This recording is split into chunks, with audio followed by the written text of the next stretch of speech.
Welcome to another edition of Interruptions. I'm your host, Otis Smith. Today, we have another treat for you. We have another legend in the building.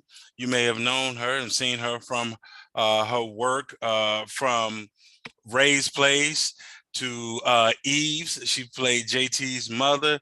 To, of course, we know her iconic role as Vivian Banks on The Fresh Prince of Bel-Air. She's also a author. I'm talking no other than the elegant Daphne Maxwell Reid. How you doing, ma'am? I am well. Thank you very much, Otis.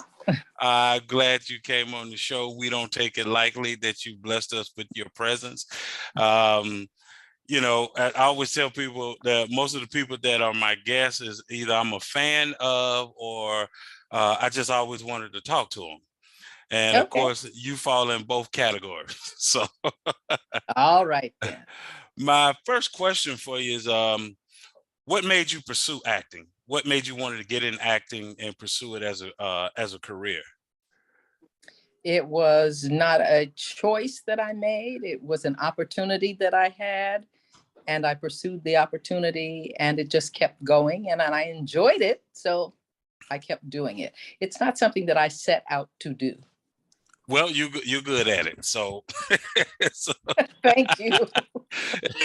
Well, some people choose a career. Training. I had a little bit of training because in high school I was with the group theater workshop that Robert Hooks had that became the Negro Ensemble Company. But it was just a lark. It was fun to do on Saturdays. It was fun to perform. My mother swears that I've been performing since I was a baby, but. It was just fun. I never thought of it as a career because I didn't see any examples of very many Black women who were making a success of it. Robert Hooks, is that played in Sounder, The White Shadow? Sarah? Okay. That's Kevin Hooks. That's his son. Oh, that's his son, Kevin. Okay. I knew the name Hooks. Okay. Mm-hmm. But he's behind the camera these days, correct? Kevin is, yes. Kevin is, yes. Yeah, mm-hmm. That's what I thought. Okay. What role did you get that made you feel like that you had arrived as an actress? That you feel like, okay, I can do this, I belong. I think it was my guest starring role on WKRP in Cincinnati.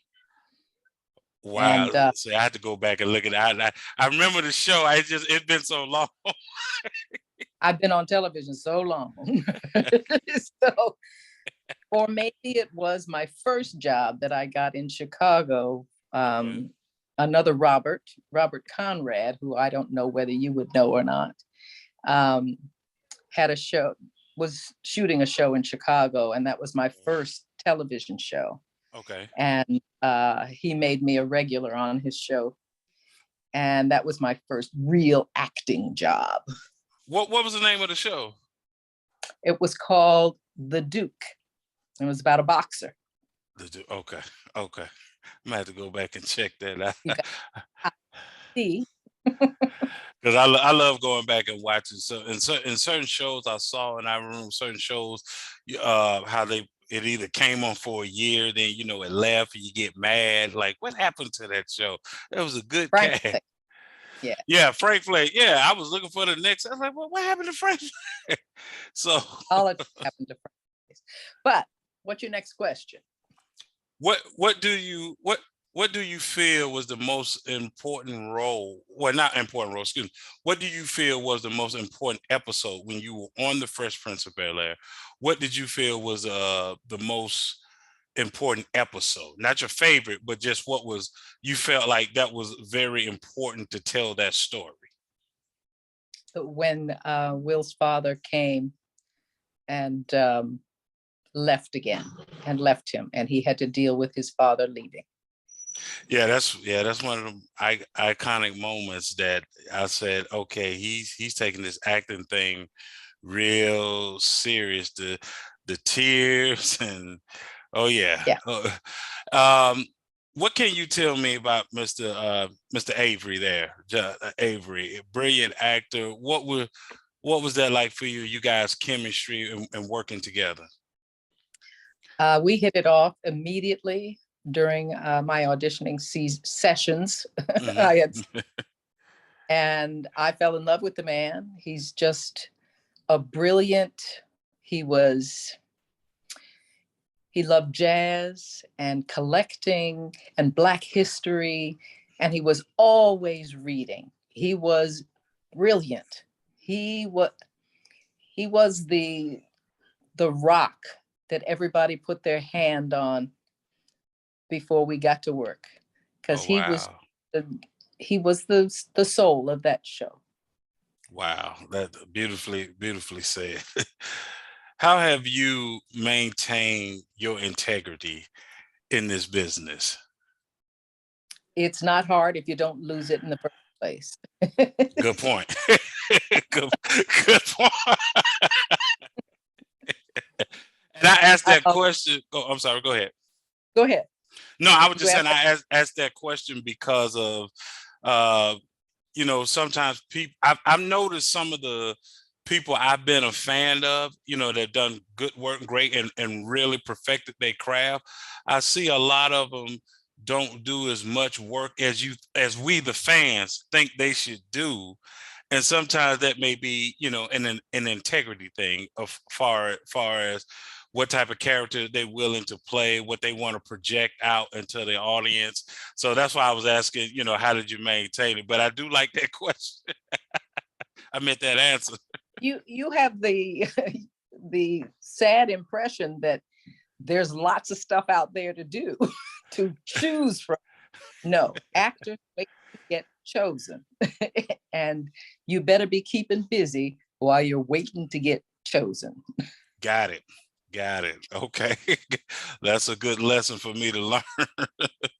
When you let me ask you this, when you played Vivian Banks on the First Prince of Bel-Air, and of course you saw prior Janet Hubert playing the role, was there something different that you wanted to bring to that character, far as putting your own stamp on it versus trying to emulate what she had already done? I cannot be Janet Hubert Whitten. Correct. There's be somebody that you're not. I can only be me. I can bring my best self to it. Right. And that's all I could do.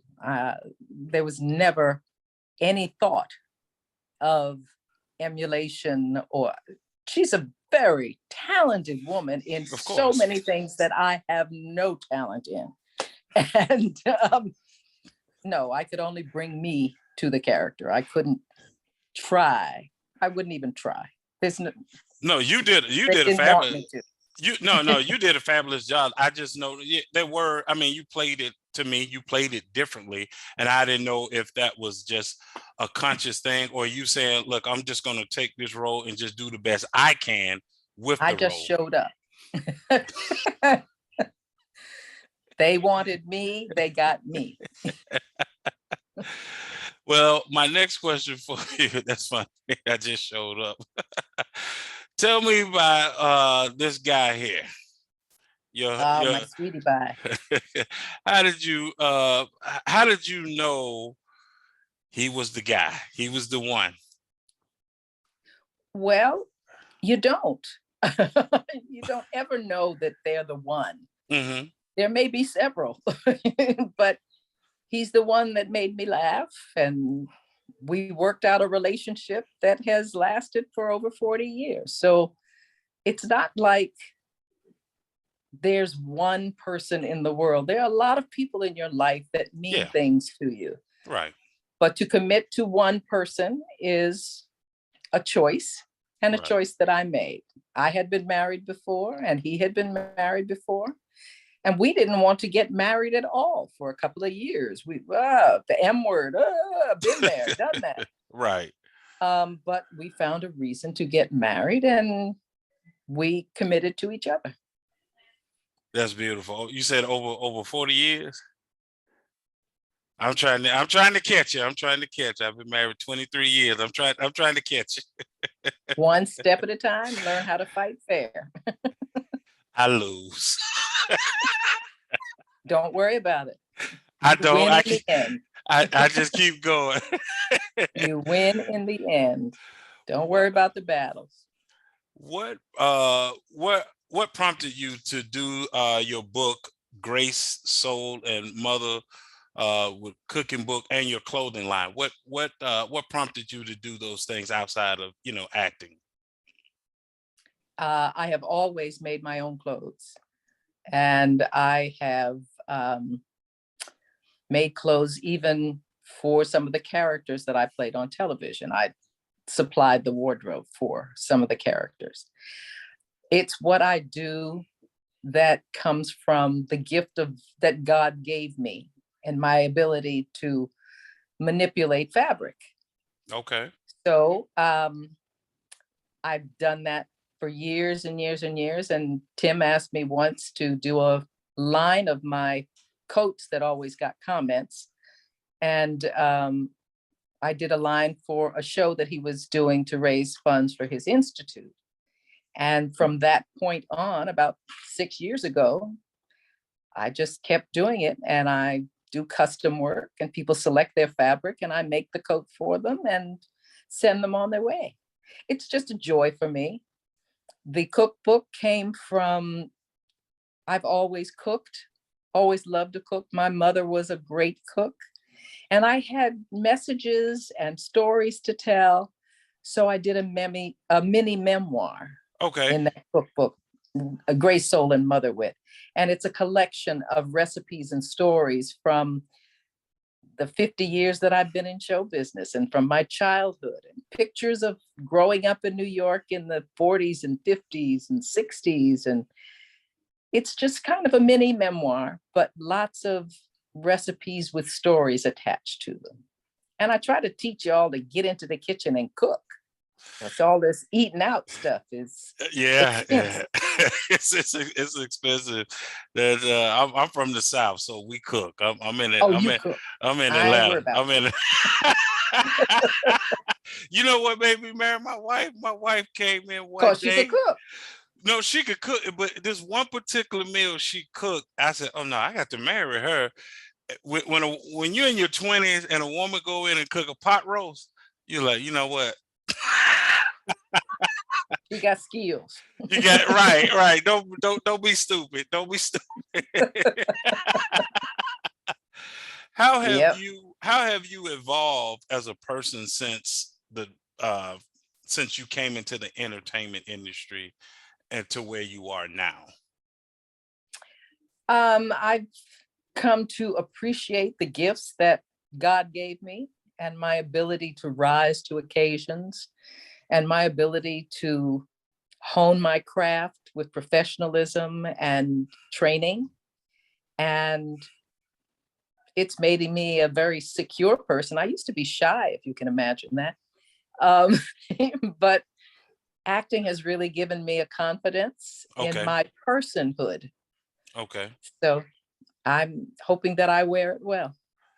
You do. I wouldn't have guessed. Well, you talking about when you first started, and so we evolve as people, and once shy, and are you one? Let me say this: are you one? You get more comfortable as you get to know, like when you're around a group of people and you don't know, maybe not everybody. Are you more comfortable once you get a chance to get a feel and know people, and they kind of you just go in as yourself? I'm comfortable when I walk in the room. I'm supposed to be there. Gotcha. My final question for you is, what still inspires you today? I'm inspired by a lot of what they call makers. Okay. I like to see people doing hands-on things that create beauty. I really appreciate art and music. Okay. And I'm inspired by people who actually make things. And I'm also inspired by people who can tell a good story and make me visualize that story just in the telling. So that's my inspiration. Now that is a skill set. someone who can tell a story, take you to a place in your mind you got me you got me thinking about a couple of things. but Good. but I thank you for coming on the show and blessing me with Thank you your for the invitation. presence. I would love to have you back. I don't know if I could pull it off, but my show, we've been also from time to time doing things on marriages. Hmm. Like we did Shirley Murdoch and her husband. Hmm. And then we did Trisha Mann Grant and Tony Grant. And so, or if it permits itself sometime this year, we would love to bring you and your husband back. And what we're talking about in the marriage is just talking about couples who are a lot of times that are in the same industry, right? And how do they battle the marriage, the careers. One person career might be up a little bit, one down a little, and how do you support one another and not, bumping heads. Yep. Hopefully with joy. Hopefully with you. So once again, just continue to do what you've been doing. You're a treasure to our community. Thanks. Continue to stay safe and stay blessed. And we love you. Thank you so much. Bye-bye. Be well. You too. Bye-bye.